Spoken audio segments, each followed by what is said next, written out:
Skygo Earl 175 SE. So what's up guys, ito nga pala yung aking Earl 175 SE ng Skygo. So makakuha ko lang ito last week of November 2025. Sabi ko sa performance, maganda naman siya, malakas ang kanyang torque. Top speed, nakakaabot pala ako ng 117 to 118 kph. So what's up guys, flex ko lang itong mga accessories na nailagay ko na, no? So ito, ano ko nailagay is itong headlight grill. Again, ito naman shield. Sorry sa design nito kasi parang medyo unique. Unique talaga. Sa pinakamag na kabit ko is ito, itong tank cover nya. So iwas gas-gas na, no? So ito, ako kung genuine leather to, pero sa at least ang importante meron tayong cover dito. Meron din siya mga pocket. Ito siya. Gusto ko lang dito yung upuan.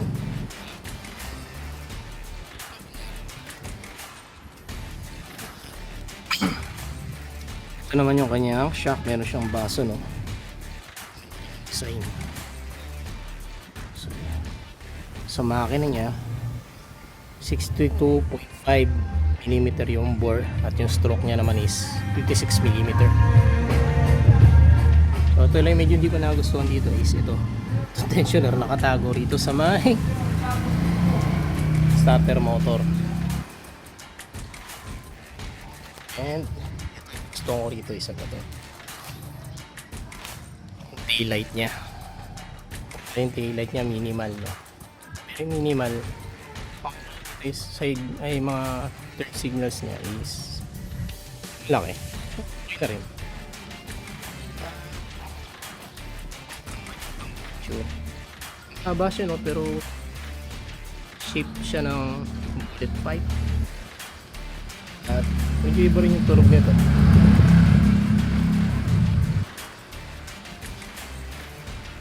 So natatakbo na ito ay ito 1,135 kilometers na yung order. So sound check natin, no?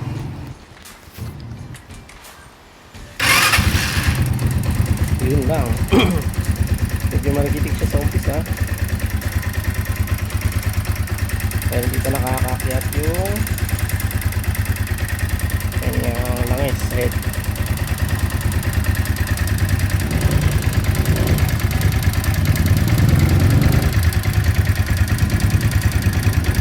Pero mawawala rin after 1 minute.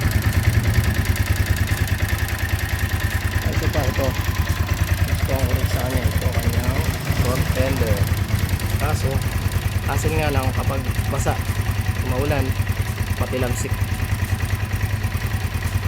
So ito pork boots, dinagdag ko rin pala, dagdag protection para sa ating front shock. Maganda rin dito, naka-disc brake na yung harap. Sa likod is drum brake pa rin. Pero okay naman kahit drum brake kasi very simple lang yung kapag magpapalit.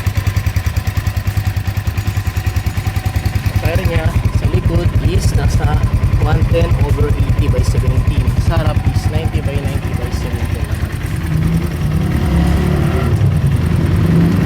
Sulit siya, sabi mo sulit.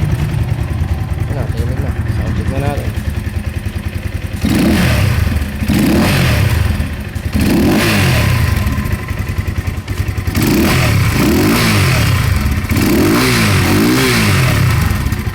Parang punog kalkal yung kanyang pambuto.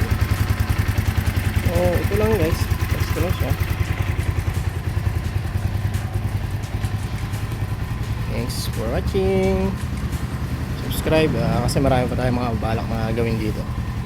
Thank you.